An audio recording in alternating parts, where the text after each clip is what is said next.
Ryan Reynolds here from Mint Mobile with a message for everyone paying big wireless way too much. Please, for the love of everything good in this world, stop. With Mint, you can get premium wireless for just $15 a month. Of course, if you enjoy overpaying, no judgments, but that's weird. Okay, one judgment. Anyway, give it a try at mintmobile.com/switch. Upfront payment of $45 for 3-month plan, equivalent to $15 per month required. Intro rate first 3 months only, then full price plan options available. Taxes and fees extra. See full terms at mintmobile.com.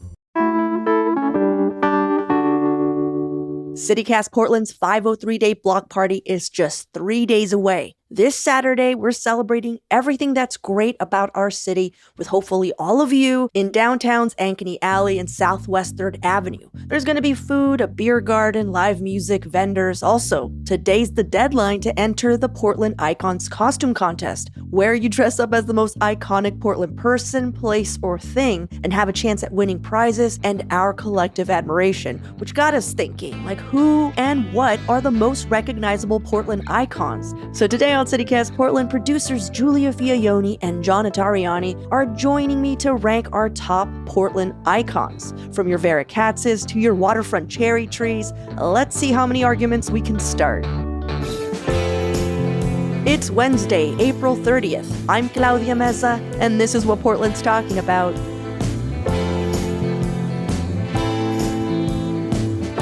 Before we get into it, I wanted to take a minute just to talk about what we're excited about at 503 Day this weekend. I know all three of us have been putting in a ton of work to bring this holiday to life. So, what are you guys looking forward to? I'm going to jump in here. The thing I cannot get out of my mind is the pig roast happening right at the entryway at Southwest 2nd Avenue in front of X Exotic Lounge. So typically this spot is a mature place to go hang out and see some strippers. Mature. But during the day, they're hosting a whole pig roast outside. So Southwest please 2nd? stop by. Not Yes, 3rd? right at the entrance of Ankeny Alley on the opposite side of Southwest. On the other 3rd. side of Southwest. Yeah, I don't want people to miss it. And also, I'm just excited to meet some more neighbors. I feel like there's so many folks that are going to be coming out that I haven't met before. People that are fans of the show, also new listeners of the show, people that are just strolling by. So that's definitely something I'm looking forward to, too. What about you, John? I'm really actually looking forward to the proclamation, So Yeah. in case you're just catching up, this started as an idea that we had on the show, and it has grown to the point where we are actually getting an official proclamation from the mayor that this is a real holiday. And it's happening at 5:03 p.m., of course. So we've got a bunch of local leaders that are going to be coming. And I'm just really looking forward to that moment where we all sort of celebrate the fact that this is happening and that this holiday is real together. Yeah. What a lot of people don't know is that when you get a proclamation, they ask you to pretty much write it. So we wrote that proclamation. That's all we're going to say. What about you, Claudia? What are you psyched about? Well, I'm psyched about all the things that you two mentioned, but I'm also pretty excited about Karaoke from Hell because I've just not really seen live band karaoke. Mhm. It's going to be outside and it's open for anyone to sign up, but we have these special guests that we've literally been calling them our karaoke plants. Yeah. Who will come up and you're just going to be so surprised as to who they are, the fact that they can sing, just people notable Portlanders. I'm very excited to unleash that onto the listeners. Yeah, it's going to be fun. Let's get into our personal rankings of these Portland icons. I'm thinking we jump in with our surroundings. What's the most iconic Portland place? And this could be a natural area or business or even just a common sight in the city's neighborhoods. I can go first. I spent a long time thinking about this. And, there's the landmarks, but I was thinking, what is the thing that you see when you're walking around Portland neighborhoods that is different than anywhere else I've ever lived? Mhm. And it's just the landscaping that people do. It's the way that we take care of our yards and how there are so many gardeners that just turn their yards into something so beautiful, Yeah. but not cookie cutter suburban yards, just tons of native plants. So I'm actually picking the Backyard Habitat Certification Program as being the most iconic place, because you see these yards that people have spent so much effort planting with native plants just to get that certification. That's a good one.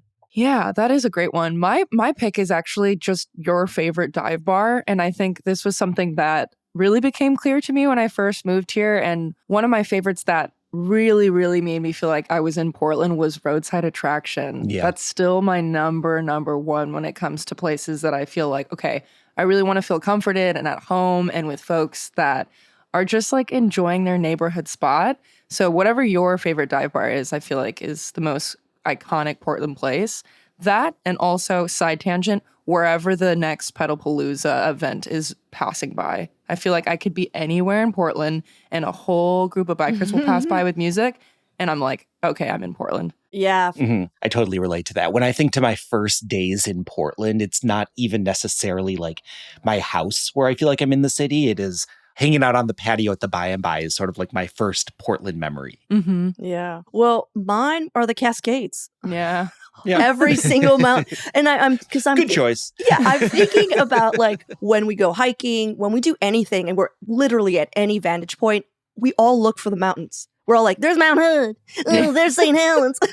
We're just like, we're pointing them out. And there's, I think, a very Northwest, like very Pacific Northwest saying that I don't know if you guys have heard, but it's the mountains out. So when we have good weather, someone's always like, the mountain's out. Like the mountain decided to show up today, you know? And I just find that endlessly charming. To me, that's a very Portland thing. Yeah. Clearly the like objectively most iconic thing is our mountains. Yeah. I'm also just thinking of like when people draw Portland, like Mount Hood is just like smack dab in the middle. Like Doesn't it matter lives, what they're drawing. Yeah, and it's like geographically not true, but like I love that they're just like Mount Hood in the center of our city.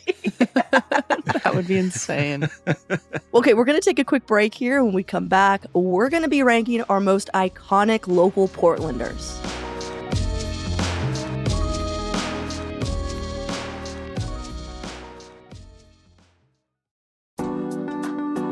The Pacific Northwest's favorite garden event is almost here. For 41 years, the Clackamas County Masters Gardeners Association has been bringing us the Spring Garden Fair. We're talking over 100 vendors selling locally grown annuals, perennials, specialty plants, and vegetable starts. Pretty much anything you need for your garden, which also includes hand-forged tools and garden art from local artisans. Plus, Clackamas County Master Gardeners, as always, will be there to answer questions, provide free training, and test your soil pH. That's pretty cool. There's also stuff for the kids, food, and the Portland Iris Society show on Sunday, which is a crowd fave. This is all happening this weekend at Clackamas County Fairgrounds in Canby. The parking is free. Head over to springgardenfair.org for all the details. That's springgardenfair.org.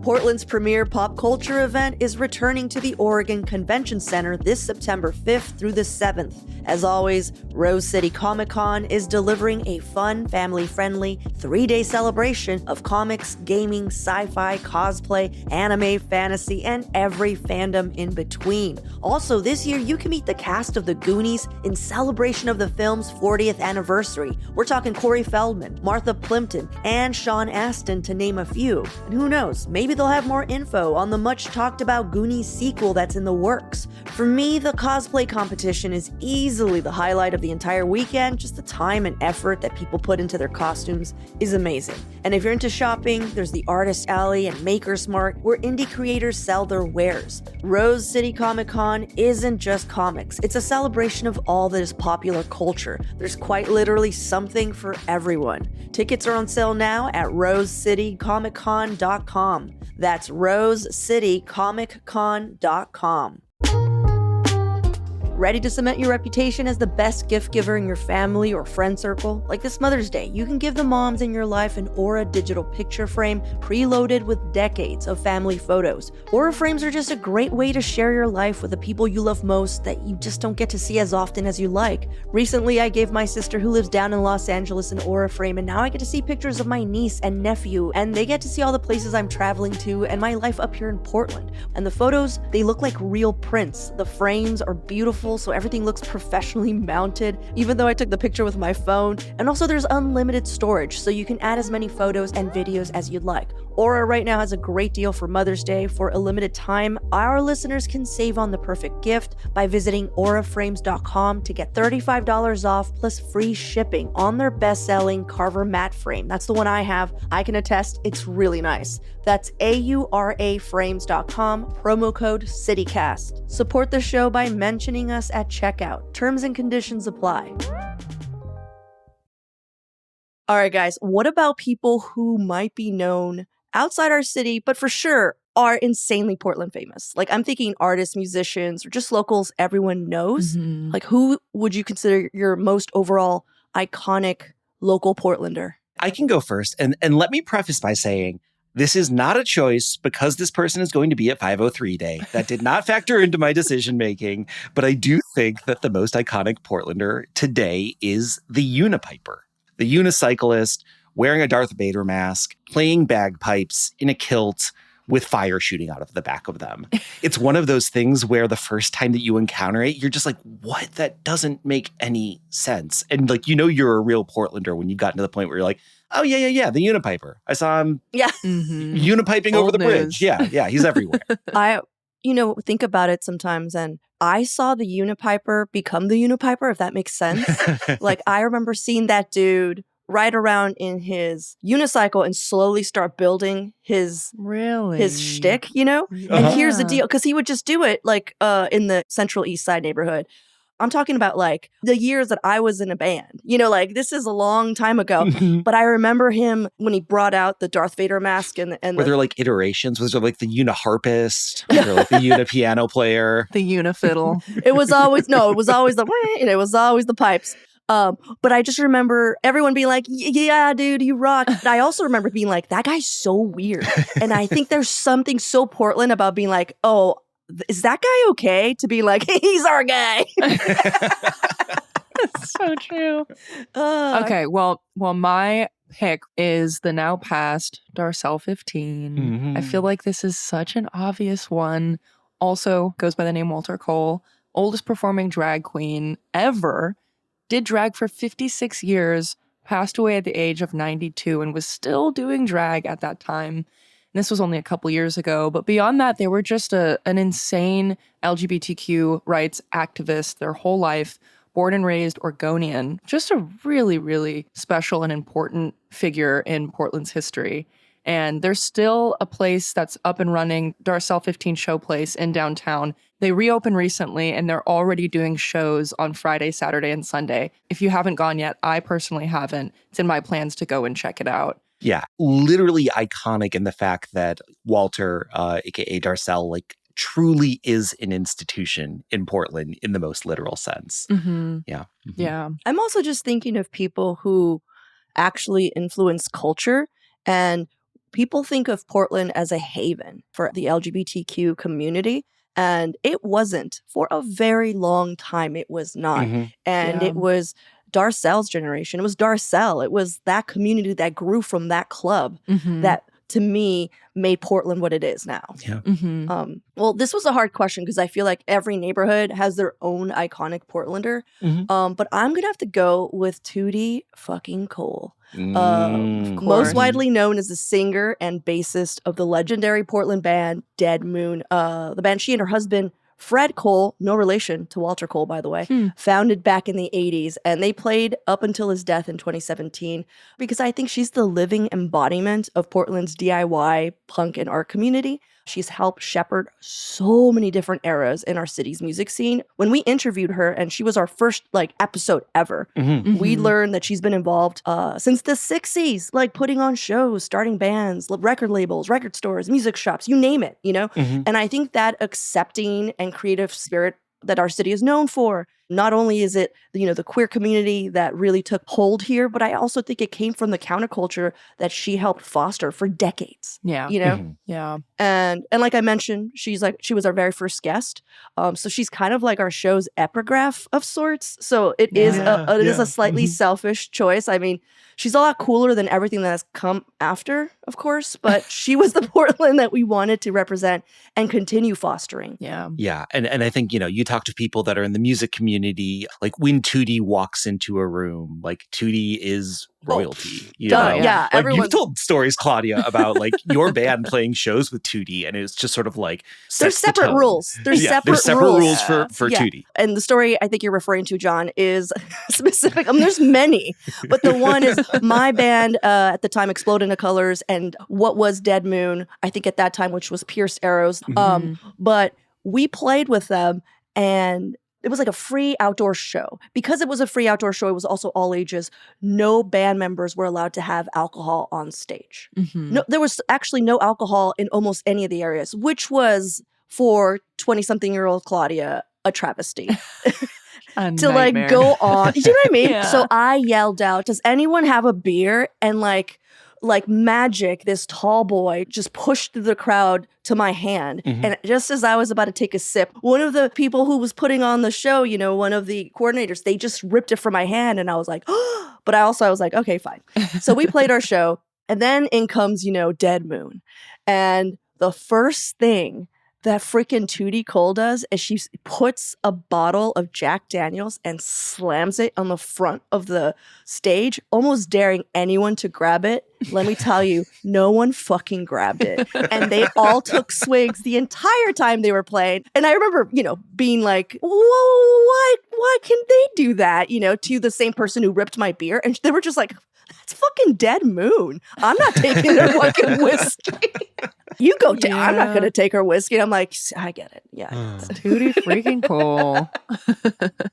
Yeah. Well, those were all good picks. I also just want to see Dylan T. Pickle. Just to the people outside of Portland, I feel like Dylan T. Pickle would be the one that people would know. Like the internet kids, you know, would be like, Yeah. Portland, Dylan T. Pickle, Yeah. right? That guy. So when we were coming up with the most iconic Portlander costume contest, we said, like, not just a person, we want it to be a place or a thing, like a spirit, a je ne sais quoi. So what is the most iconic, you know, random ass inanimate Portland object in your mind? All right, this is my favorite one to come up with, and it was the easiest for me. So mine is a street corner free pile sitting underneath an art decorated telephone pole. That is the most Portland thing. You cannot tell me otherwise.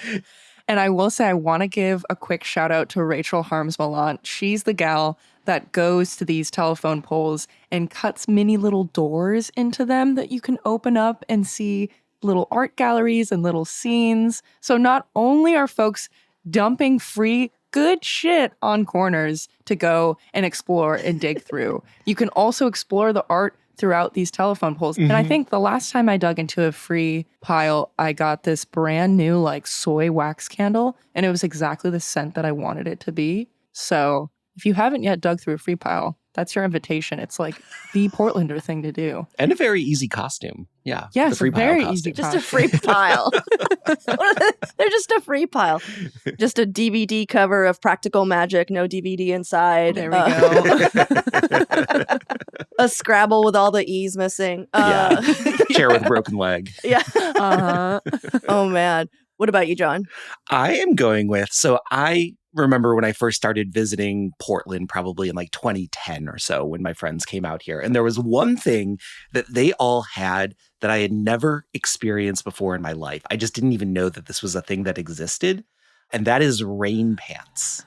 Coming from Michigan, I'd never heard of rain pants in my life. And everybody was like, oh yeah, rain pants. You got to have rain pants. Here, we have an extra pair of rain pants.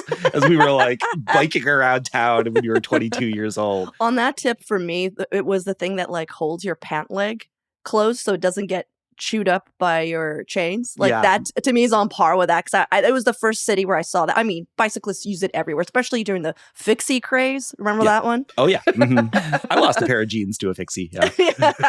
Oh, God. I think mine is a bit larger, and there's a tie because I could not decide between one or the other. And I'm really thinking of like people outside of Portland when they think of Portland, you know, and it has to be that freaking Welcome to Portland deer sign, Mhm. The stag. the stag, because also like it changes with seasons. Like if it didn't have that, I'd be like, whatever, it's the just sign. But it has a little red nose and oh, come on. Mhm. And the other one that I got, I just have to shout out, is the St. John's Bridge. Because though no one comes to St. John's, whenever anyone films Portland or draws Portland, the bridge is there. And I'm like, maybe you should come to St. John's if we're so Portland. Maybe come visit us sometime. Maybe come up here. This pick is served with some guilt. I'm Gosh. so no, it just annoys me. I'm like, yeah, the St. John's Bridge. Okay, yeah, now you want us. So anyhow, yeah, the St. John's Anyhow, Bridge. fine. Fair. I think it's a fair gripe. It's fair gripe. All right.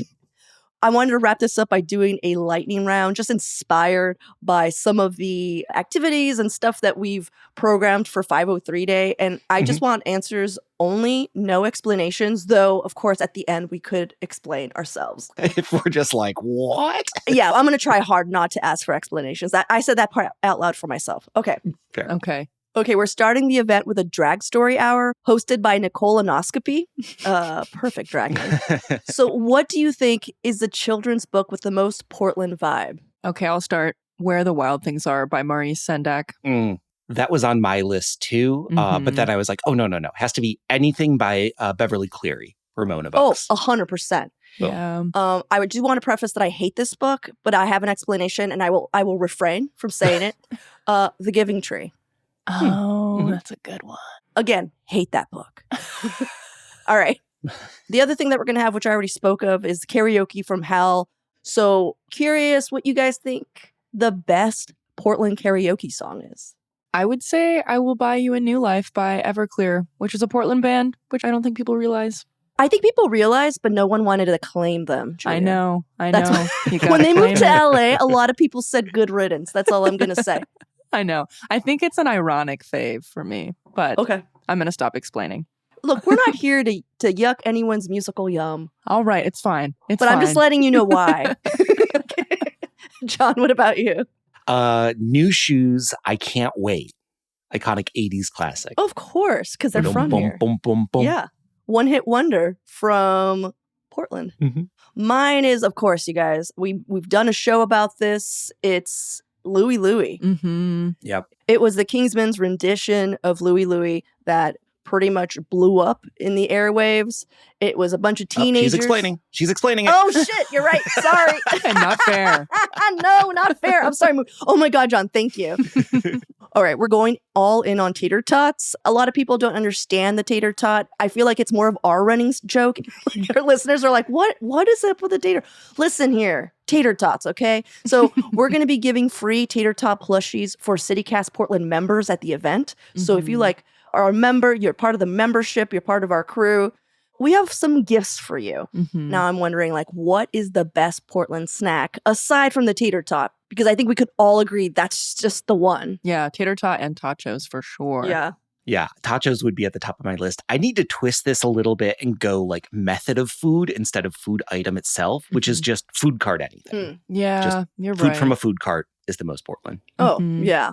Nailed it. For me, it's just when we're in wild blackberry season, they're everywhere. Any park you go to, there's just a bunch of thorny bushes. And I know for folks that have them in their yards, they're such pains in the asses to Oh, so she can maintain. explain? I was Explain. about to bring the But there's such a explain joy. alarm on. An unexpected snack really does it for me. And that's all I'm going to say. You know what's hilarious? The thought that I thought we could not talk. The thought that I was like, hey guys, you just have to say a thing and move on. And I was I like, cheated by singing a little bit of New Shoes. I figured that would get me around the Boom, boom, talking, boom. the explain no. caveat. You still explain food cart anything, by the way. Whatever. I mean, 100%.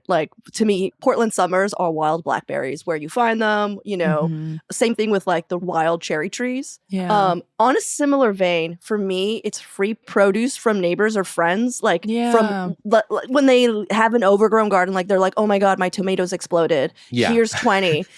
I have too much zucchini, please help. Yeah, or cucumbers, or it's always cucumbers, zucchini, tomatoes, where people just accidentally overplant or they just goes crazy that year. Yeah. And I'm explaining, but I love it so much because I love free food. And when I'm snacking on it, I actually think of my friends or whoever gave it to me. And the thought that they put this effort into making it is just so much more special. Oh. That is my favorite Portland snack. Oh, definitely. Perfect. And donuts. Just donuts. Needs no explanation. We're Yeah. yep, donuts are good. Yeah. Well, we did it, guys. Minimal explaining. Yay.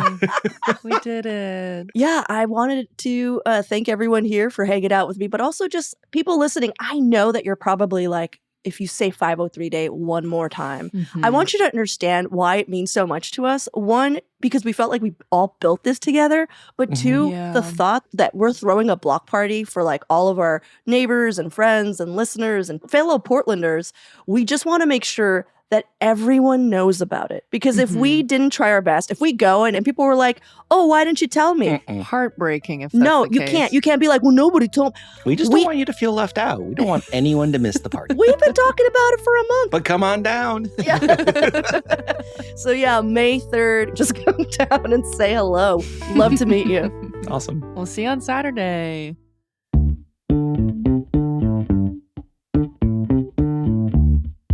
That's all for today here on CityCast Portland. Thanks so much for listening. If you enjoyed the show, please share it with a friend, rate or leave us a review. It really does help us out. We'll be back tomorrow morning with more from around the city. Until then, see you at Slim's.